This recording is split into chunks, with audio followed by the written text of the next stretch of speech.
Welcome to the Crazy Dre Podcast Show, ladies and gentlemen, boys and girls. It's your main man, aka Crazy Croc, aka Andres Podcast. Folks, we got to talk about sports. I got my Detroit Pistons hat on. Not going to really talk directly about Detroit Pistons, but indirectly, it's going to be that way in itself. Obviously, you see the logo, the NBA, the FBI investigation logo that I have. Look, folks, this is something different to talk about. And I guess this is not always something special because we've always kind of known that gambling has been an issue with all these sports, major sports, MLB, uh, NFL, and now the NBA for decades. Even before gambling was legal, even before the 90s and in the early 2000s of the NBA with Tim Donaghy uh, being investigated, going to a prison for like 3 to 4 years for his stuff. But this is something that's different. And I want to say this is because my dad and I used to watch the NBA all the time. And we grew up watching Isaiah Thomas and Joe Dumars and Detroit Bad Boys and Chicago Bulls and the Lakers, or Showtime, and the Boston Celtics and all that. The good stuff, right? In the 80s and 90s and all that. And then and then eventually I started watching the NBA and more NBA games.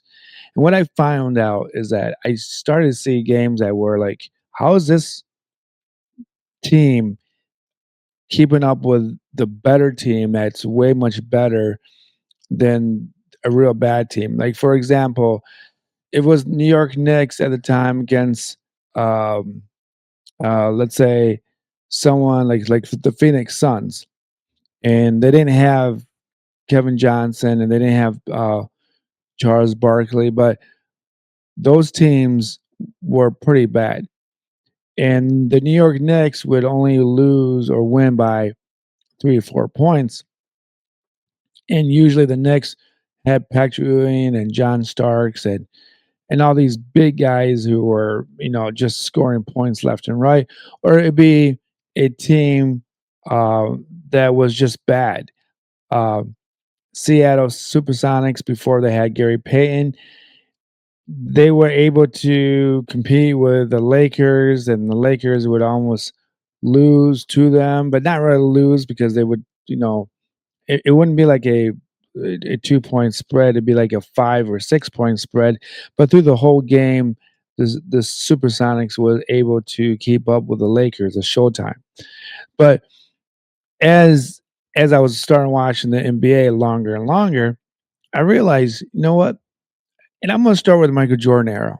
Now, the Michael Jordan era, he just didn't really ever have a great playoff series at all before Scottie Pippen. He was the team, the Chicago Bulls, was relatively bad in the early life of Michael Jordan.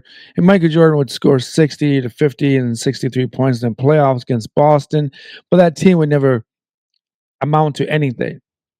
But as the years go by, the Bulls get better. The against the Pistons, lose to the Bulls after a back-to-back championship. Detroit Pistons go down.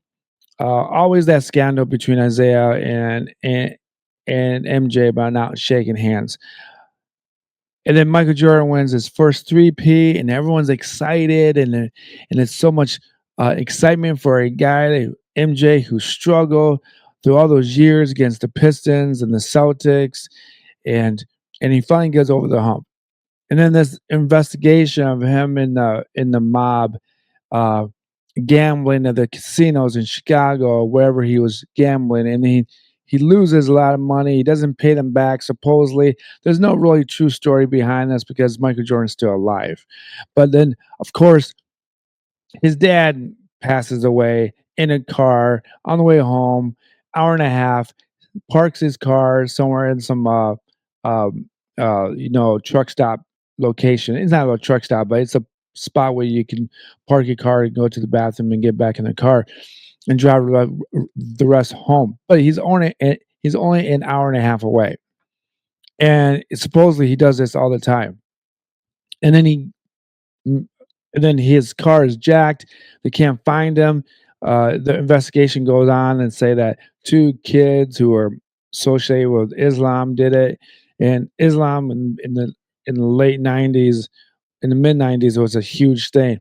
But the strange thing about it, uh, uh, the commissioner of the NBA, David Stern, decides to kick Michael Jordan out of the NBA league, out of the NBA. And his dad in the NBA says, "Well, Michael, you can't play in the NBA no more because you owe so many people debt." Uh, supposedly, nothing really comes down. Nothing really comes to why his dad actually got killed. They just blame a bunch of young black kids who did it. Okay, so that in itself is in history. Look, the mob cannot go after Michael Jordan and just kill him because he's Michael Jordan.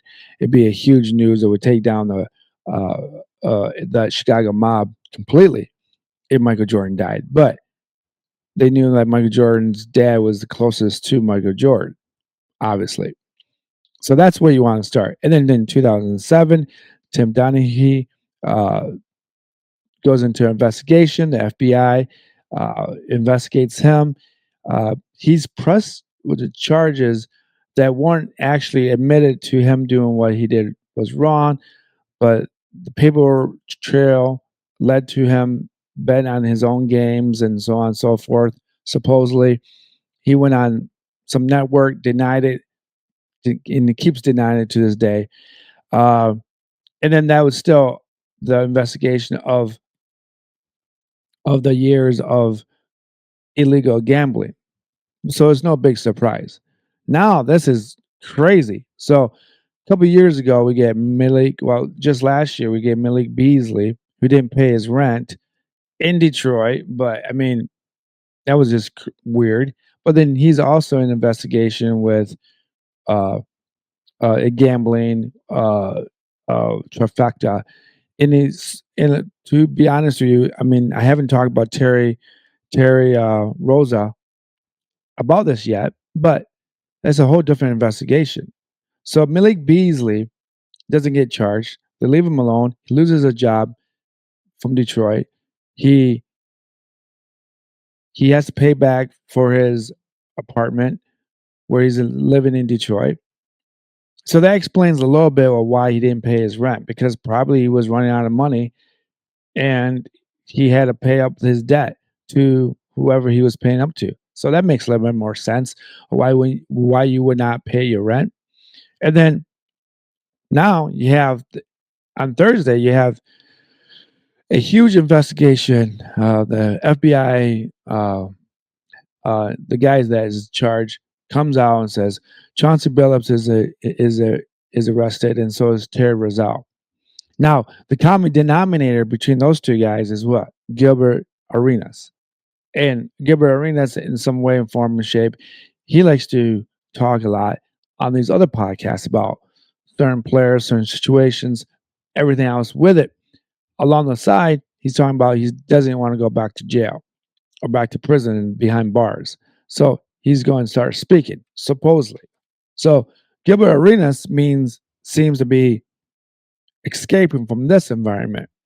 But Chauncey Billups and Terry Rozar are now in their own individual investigation from the FBI. But what's crazy about uh, uh, um, uh, what's crazy about Chauncey Billups is that this guy must have worked a debt off where he didn't pay his debt and he kept gambling. This is my only theory about what Chauncey Billups probably did. He gambled at the casinos and he kept losing. So it doesn't matter if he was losing in roulette, it doesn't matter if it was blackjack or poker or whatever it was. It seems though is Chauncey's game is poker. So maybe he's at a private house where a couple mobsters own it. He goes in there, loses a couple $100,000 at a time. It builds up. So he's probably losing like $5,000 here, $5,000 there. Starts losing more and more, and then about the time that the FBI starts investigating him, the the mob says, "Hey Chauncey, you want to pay this off, or we can just start taking your fingers and bending them backwards and all this stuff. So he says, probably said, "Oh, please don't bend my fingers back. I got my wife and kids and blah blah blah." So then he then decides that it's okay for the mob family, and then these mob families, of course, you guys know the Gabino family, the Bonanno family, the Genovese family, and and the Lucchese family. I can't pronounce words no more. The Lucchese family. So they are involved with Chauncey, right? So they say, "Hey, we're going to set up a table at your house. We're going to put cameras underneath the uh the table so we can all read the cards, and so can you. We'll bring in the big guys, the big guys will come to you at a restaurant, bar, sports bar, at a game, say, hey, we heard you or have a game, blah blah blah." He says, "Yeah, sure, come on through." So it's fixed. So this is my scenario. So along the way, some guy probably lost a lot of money, and he found out that at one point in time he lost a lot of money, and so he says to a bunch of other guys, say, "Hey, aren't you guys losing money at Chauncey Billups' house? How is it Chauncey and his friends always winning? How are we always losing?" Okay, so my bet is that a couple of those guys got together and say, "Hey, we're getting kind of messed up." So they probably went to the local police station first, and then they probably had to file a report, which is probably illegal still because if you gamble at home and it's over a certain amount of money at a home poker tournament, that can still be investigated by the FBI. So, for example, if I were to have a poker party at my place and it was exceeding like $5,000 among 10 guys, and that could be eventually investigated by my local police station, and then the FBI would be involved. How's this guy bringing in guys from the neighborhood and having them spend 500 to $5,000? So Chauncey probably was doing that. He's like, "Hey, uh, come on by." The guys got caught up in a bad moment. Big money was being exchanged. So these guys are exchanging $10,000 per table. Probably wasn't $500. You're not going to cry over $500. If you're a wealthy guy and you are a business guy and you make multi-million dollars a year, $500 isn't worth crying about. That's probably like $50 to them. But those guys are probably putting maybe five, probably like $5,000, $10,000 at the table. So they were playing $10,000 per per a poker tournament. So they would keep losing and they keep losing and they keep losing. And then they finally got involved with each other and said, "Hey, you're losing, I'm losing. How the hell are we all losing to Chauncey Billups? How the hell are we all losing to Chauncey Phillips' friends?" Okay. So you can't believe. See, the thing is that when you go to someone's house and you don't know them at all, you don't know if the rest of the guys at that table are playing with each other or playing the same game that they're playing against you. So what I'm saying though is that if you go to a new house to play poker and you bring yourself and then you have his friends with them at their house and they have four guys at the table. So you don't know if those four guys are playing against you. You just don't. And if they're not really trustful friends, then you might want to question where you're playing poker or anything like that, or blackjack, or I don't even know why people would even play blackjack at someone's house because that's just bonkers. All right. So, so that in itself, to have someone like Chauncey Billups get himself involved in that lifestyle is crazy. Think about this. And some people would say, like, Kenny Smith of the ESPN Thursday basketball, I think, on ESPN. He was talking about how gambling is an addiction and gambling is this. Now, this is different. Chauncey Billups is different. Chauncey lost a lot of money, my guess, and then he made a deal with the mob family. That's my guess. Terry Roselle, that's a different story. That's a huge different story. This guy is walking around telling his own teammates and certain people that he's got a circle with and say, hey, I'm going to sit out this game. Hey, I'm only going to get 9 points this game. Hey, I'm only going to get 15 for this game. And then you directly can take yourself out. But what's crazy is that he's talking about how uh, how he just going to do it, and he did it. And what's more crazy is that some guy named Daniel Jones, who's also involved in this other LeBron James story, along with uh, uh, Terry Roselle, kind of in the same kind of circle. Those guys have a little shindig at LeBron James' house, and then and then this kid, Damian Jones, I call it Daniel Jones, my bad. Damian Jones, Damon Jones, he's the one who's just yapping away. Look, I'm like, LeBron James may not play because this is LeBron James' house. He's going to tell those guys, I'm not playing tonight. Okay, great. So what you do is you go to your buddies and say, hey, LeBron James is not playing tonight. Put money on this game in itself. But in itself, what do you tell Silva, the commissioner of the NBA right now? How does the commissioner of the NBA fix this problem about players rigging games, the referees helping rigging games if they get helped or they need help from those guys? That's what you have to ask yourself.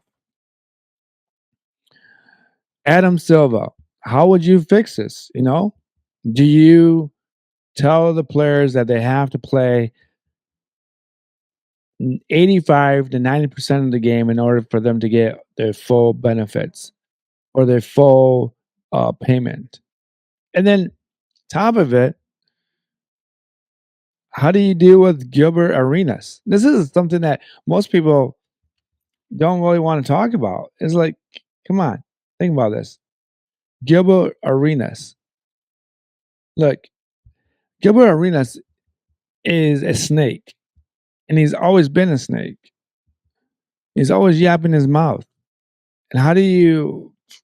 It's amazing that this guy is still running around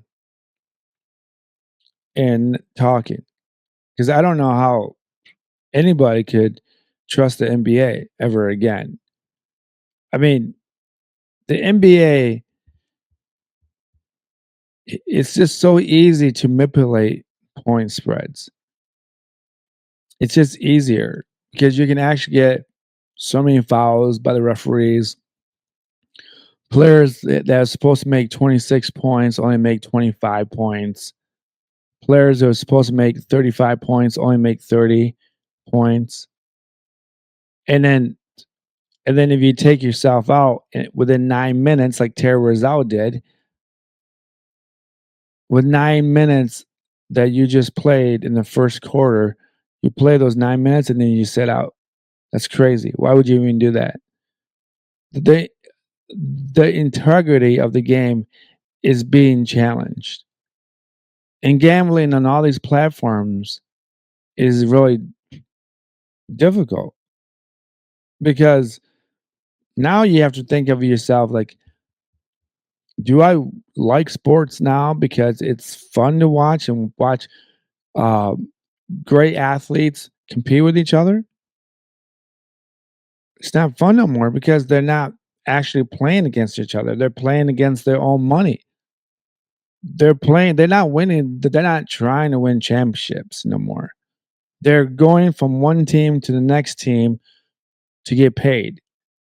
Now, I'm going up elaborate a little bit more with a non-gambling thing about not winning championships. It's about the money. And I'm going to use a baseball analytical way of looking at it.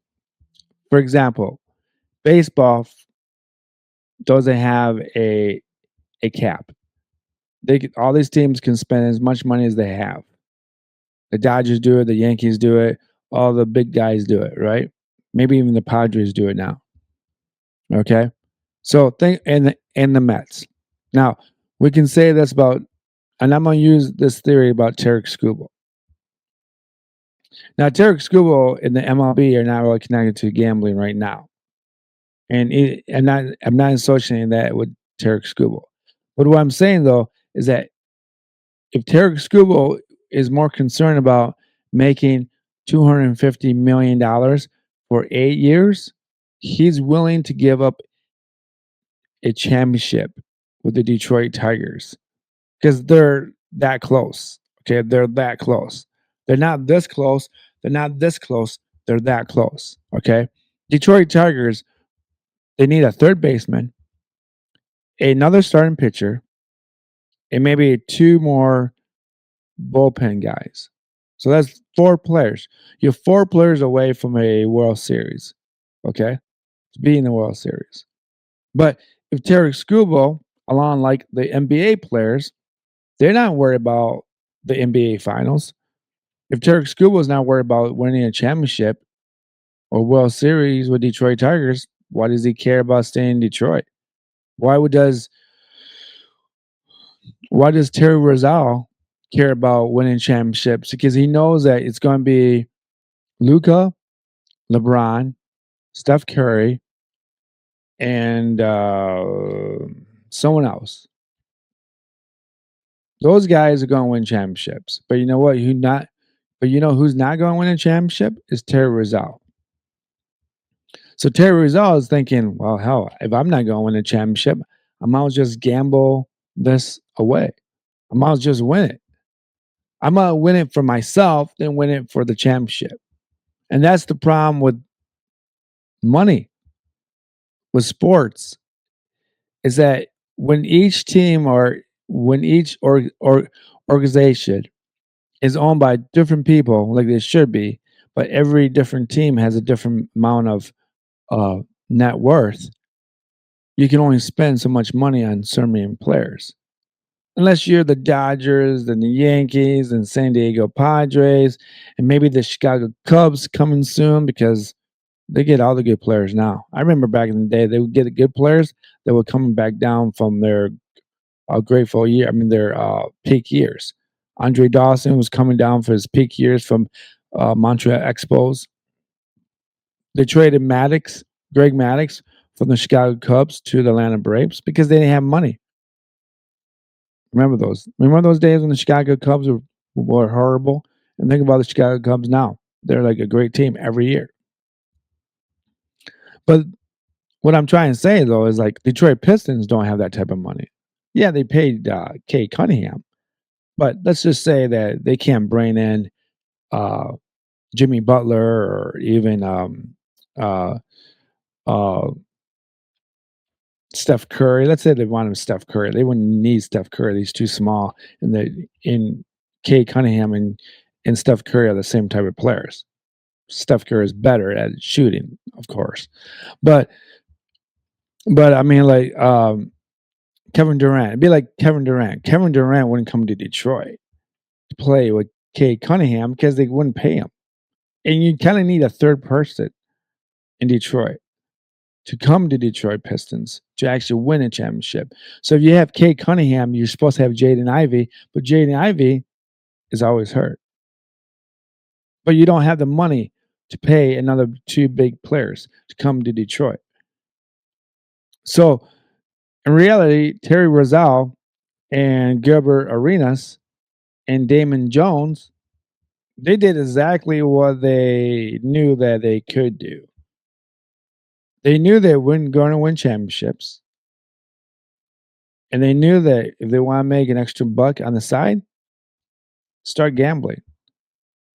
I mean, this is why we gamble anyways, right?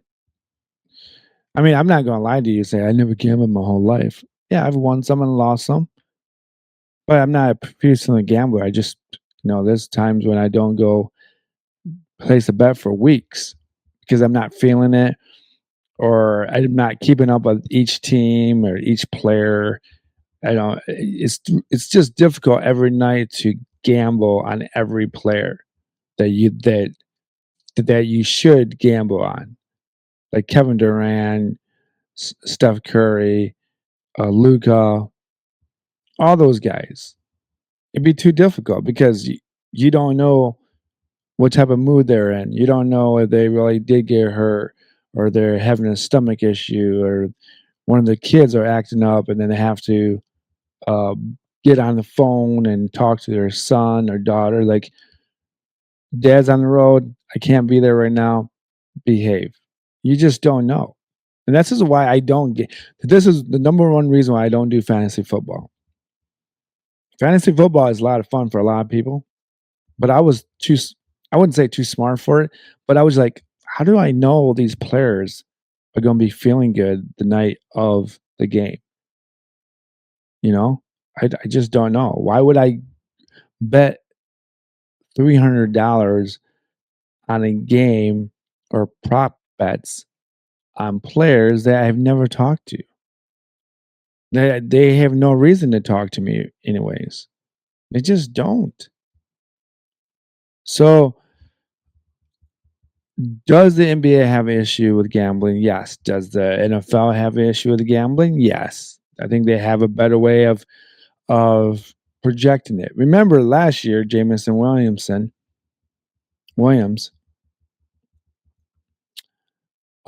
made a side bets on the Detroit's Lion grounds. So he made a bet while at work, and you're not supposed to do that, which is kind of weird to me to have a guy make a bet at work and then get in trouble for that, but then he can go home and make a bet.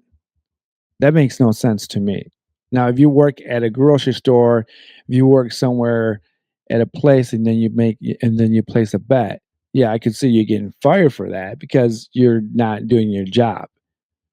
But if you're a professional athlete and then you get in trouble for gambling at work or placing a bet at work, that to me is like an oxymoron. But he can go home. So if you heard a story about, let's say he figured out that Mike Evans got hurt in the first half, and he didn't play for Detroit, but he played for Atlanta Falcons. And Atlanta Falcons guy says, "Oh, I can make a bet on this. Now that Mike Evans is out, I can make a bet that Detroit's going to win by 15 or 12 or 21, whatever the score he wants to make a bet." But remember that the NFL does have an issue too. The NBA is just more obvious because there's more games to bet on. There's more player props to bet on. So I'm just more I'm just more surprised that Chauncey Billups got himself involved in that, knowing that he messed up. I just can't imagine that you would be in so much debt to the mob that the mob has to set you up to get people who are very expensive betting partners to bet at your house, at your location, to play poker and to screw them over one by one. I can't imagine. If you can imagine that, you must have a lot of money because I can't imagine that. I don't even like losing $20 when I go play poker with my friends. When I used to have friends that play poker, losing $20 is not a lot, but I'm like, oh, ouch. Could have bought myself a burger and French fries. But look, folks, I gotta go. This is like I was going to only make this like a 20-minute thing or a 10-minute thing, but remember, Chauncey Billups, Terry Rosal, Damon Jones, all those guys are under investigation. They have not been prosecuted yet. Uh, but the FBI did say that this is a tip of the iceberg. So come and find out. Let's see more. Peace, love. Follow me on Crazy Dre Podcast Show on YouTube, Patreon, anywhere you can find it. Love you guys. I've got to go. Okay. And stop gambling all your money away. It's not worth it.